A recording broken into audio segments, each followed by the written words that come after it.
দীর্ঘ ৭ বছর পর ২০২৬ সালে মানে ২০১৯ সালের পর এই ২০২৬ সালে এইচএসসি পরীক্ষা হতে যাচ্ছে ফুল সিলেবাসে। ২০২০ সালে অটো পাস, ২১ থেকে শর্ট সিলেবাস। সো এর মাঝের এত কয়েকটা বছর পরে হুট করে আবার ফুল সিলেবাস।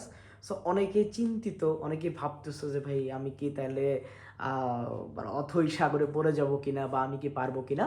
সো তোমাদের জন্য আজকের এই ভিডিও যে এটা তোমার এইচএসসি এবং অ্যাডমিশনে কতটা প্রভাব ফেলতে পারে, বা তুমি একজন নর্মাল পড়াশোনা করো বা অনেক বেশি পড়াশোনা করো বা কম পড়াশোনা করো, তোমাদের ক্ষেত্রে কেমন আমাদের প্রভাব পড়তে পারে তোমার রেজাল্টের উপর আর কি। সো আমি আছি আব্দুল রহমান, পড়াশোনা করছি ঢাকা মেডিকেল কলেজ। সো এখানে আমি 3 ক্যাটাগরির পোলাপানের ব্যাপারে কথাবার্তা বলবো। 1, যারা অনেক পড়াশোনা করে। 2, যারা মোটামুটি পড়ছে। আর 3, যে পড়াশোনা করে নাই। সো শুরুতে যারা অনেক বেশি পড়াশোনা করেছে, আমি বলবো যারা অনেক বেশি পড়াশোনা করেছো তাদের জন্য ফুল সিলেবাস ব্লেসিং। আমি আবারও বলতেছি, যারা অনেক পড়াশোনা করে, যারা ভালো পড়াশোনা করে, তাদের জন্য ফুল সিলেবাস একটা ব্লেসিং। কারণ তোমার এইচএসসি তুমি যেরকম সিলেবাসে দাও, মেডিকেল ভর্তি পরীক্ষা হবে ফুল সিলেবাসে। বুয়েটার ইঞ্জিনিয়ার মানে বুয়েটার ঢাকা বিশ্ববিদ্যালয়ের শর্ট সিলেবাসে হলেও আমার কাছে মনে হয় একটা ফুল প্রুফ ইভালুয়েশন, যারা বেশি পড়াশোনা করে, যারা ভালো পড়াশোনা করে, তাদের জন্য ফুল সিলেবাস হবে বেটার। সো ফুল সিলেবাস হয়েছে, তুমি খুশি থাকো, তুমি মনে মনে খুশি হও যে ভাই ফুল সিলেবাস হয়ে গেছে, আমি তো পড়াশোনা করছি। আমি শর্ট সিলেবাসে এক্সাম দেওয়া পারতাম, বাট আমাদের শর্ট সিলেবাস যে হবে এটার ডিসিশন হাসছে পরীক্ষা হওয়ার 3 মাস আগে। এর আগে 2টা বছর তো ভাই করোনা পাইছে, একদম ধোঁয়ায় পড়াশোনা করছি ফুল সিলেবাস। শেষ 3 মাসে যা শর্ট সিলেবাসটাকে একদম তামা করছি।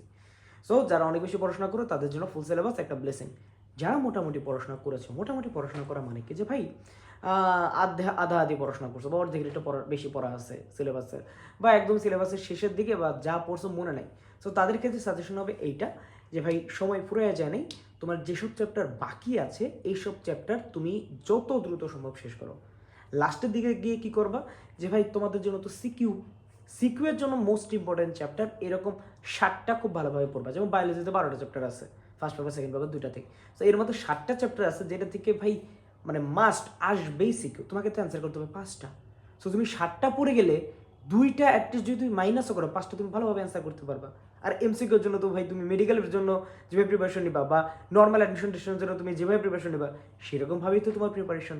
সো এই ক্ষেত্রে তুমি হাই ডিফাইনিং চ্যাপ্টারগুলো সলভ করে যাও। এখন তুমি সবগুলাই পড়বা, বাট পরীক্ষার আগে 7টা চ্যাপ্টারকে একদম বেশি গুরুত্ব দিয়ে পড়বা।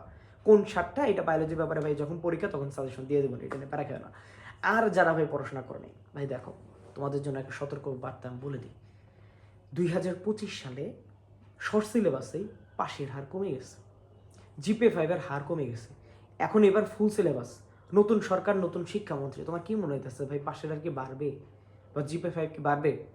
তুমি একদম বেসিক কমন সেন্স থেকে বলো। আমার বেসিক সেন্সে এটা কমবে বলে মনে হয়, বাট এমনও তো হতে পারে ভাই পাশের হার বেড়ে গেছে বা জিপে 5 বেড়ে গেছে, হতে পারে। বাট ইভালুয়েশন কিন্তু আগের মতন হবে না, মানে 2024-এর আগে যেরকম হইতো যে ভাই গড় বাঁধা 78 পাইলে 80 দিয়ে দিচ্ছে, 79 পাইলে 80 দিয়ে দিচ্ছে, এবার কিন্তু এরকম হবে না। সো তুমি যাতে 79 পেয়ে আটকে না থাকো, তোমার যাতে এই 1 মার্কের জন্য জিপিএ না আটকে যায়, সো এই জন্য তোমাকে ভালোভাবে প্রিপারেশন নিতে হবে। একদম মাথায় ঢুকায় নাও যে ভাই পাশের হার, জিপিএর হার, ফুল সিলেবাস কমার সম্ভাবনা আরও বেশি। আগের বার তো ওই 5 লাখ মনে হয় ফেল ছিল খুব সম্ভবত, ওই সংখ্যা থেকে তোমরা ভয় পেয়ে যেতেছিল, এবার তো এটা আরও বাড়তে পারে। সো এই ক্ষেত্রে বেড়ে গেলেও যাতে তুমি তাদের মধ্যে না পড়ো, তাদের কাতারে না থাকো, এর জন্য তোমাকে কী করতে হবে? তোমাকে বেশি বেশি পড়াশোনা করতে হবে। এখনও যদি ভেবে থাকো যে ভাই পাশের জনের খাতা দেখে পাশ করবা, এইবার যারা গার্ড আছে, যেসব শিক্ষকরা গার্ড দেবে, তাদেরও জীবনের মায়া আছে, তাদেরও চাকরির মায়া আছে। সো চাকরির মায়া থেকে অনেক কিছু না হইতে পারে। সো মাথায় রেখে তারপরে ভাই পড়াশোনা করো, এবং এখনও যদি পড়াশোনা না করে থাকো, পড়াশোনা করতে বসো। আমি তো ক্যারেট কলেজে ছিলাম। সো ক্যারেট কলেজে থাকার সুবাদে ভাই আইএসএসবি দিতে হয়েছে, এবং আইএসএসবিতে রেড কার্ড পাইছি। খুব স্বাভাবিক, আমার মতন মানুষ ভাই, আমি ওইরকম ওই মাইন্ডেড না। সো আমার রেড কার্ড পাওয়াটাই স্বাভাবিক। বাট রেড কার্ড মানে কি ভাই আমি এলিজিবল না, এটা একটা রিজেকশন।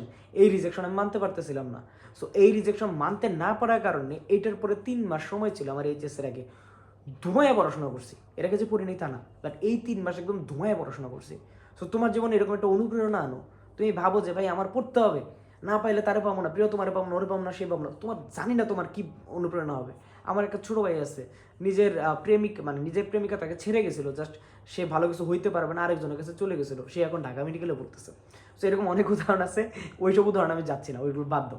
আমি ধরে নিলাম তুমি ওইরকম মানুষ না, বাট স্টিল তোমার জন্য একটা অনুপ্রেরণার প্রয়োজন, তোমার জন্য একটা চিন্তা ভাবনার প্রয়োজন যে ভাই আমার পড়তে হবে, যেভাবে হোক পড়তে হবে।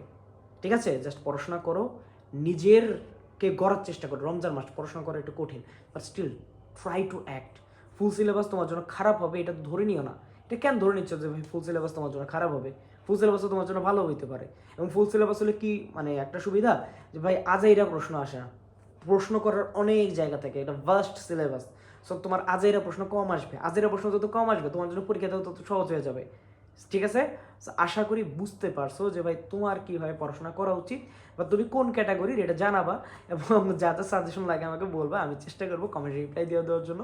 এবং till then best of luck for your preparation. ভালোভাবে পড়াশোনা করো, এক্সামের আগে তো বারবার দেখা সাক্ষাৎ হবে, এটা নিয়ে কোনো টেনশন নাই। বাট একটা জিনিস মাথায় রাখো যে ভাই পড়াশোনায় লেথার্জিক হবে না, এইটা একদম অ্যাডমিশন পর্যন্ত ডিফাইনিং। অ্যাডমিশন, এটার ভিত্তিতেই অ্যাডমিশন। তুমি এখন যা পড়তেছো এটার উপরে অ্যাডমিশনের পড়াশোনা। এখন তুমি কতটুকু পড়তেছো এটাই ডিফাইন করবে তুমি অ্যাডমিশনে অন্যদের থেকে কতটুকু আগায় থাকবা না পিছিয়ে থাকবা। সো তোমাকে আগায় রাখার জন্য হলো তুমি এই কয়েকটা মাস ভালোভাবে পড়াশোনা করো please. So I request to all the ভাই, যারাই দেখতেছো ভাই পড়াশোনা করো, এবং যারা আরও বেশি অ্যাডভান্স দেখতেছো তারাও পড়াশোনা করো। ঠিক আছে? সো আজকের আমার এই ভিডিও এই পর্যন্তই। আসসালামু আলাইকুম, আল্লাহ হাফেজ, সবার জন্য শুভকামনা।